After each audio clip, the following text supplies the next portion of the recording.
Price God. கர்த்தருக்கு பயப்படுதல் ஜீவனுக்கு ஏதுவானது. அதை அடைந்தவன் திருப்தி அடைந்து நிலைத்திருப்பான். தீமை அவனை அணுகாது. ஆமென்.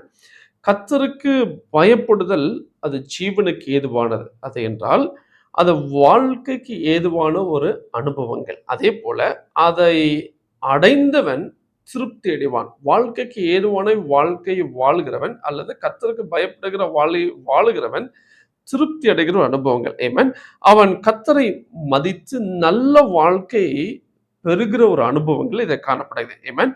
அதேபோல ஆண்டவருக்கு அஞ்சி நடந்தால் ஆயுள் நாட்களையும் அவர் கூட்டித் தருகிறார். அதேபோல மனநிறைவும் ஆண்டவர் நமக்கு தருகிறார்.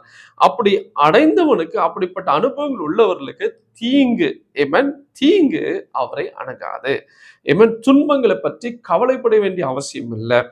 அதேபோல the evil will not touch அவருடைய சுற்றி இருக்கிற சூழலையை சத்ரு தொட முடியாது. இன்னும் நம்ம சொல்ல போனா பிரச்சனைகள் அவனை அணுகாது என்று சொல்லி நாம் வேதத்துல வாசிக்கிறோம். கர்த்தருக்கு பயப்படும் நாம் தேவனுடைய ஜீவனை பெற்றுக்கொள்வது மிகுந்த அவசியம். ஆமென். Thank you and God bless you.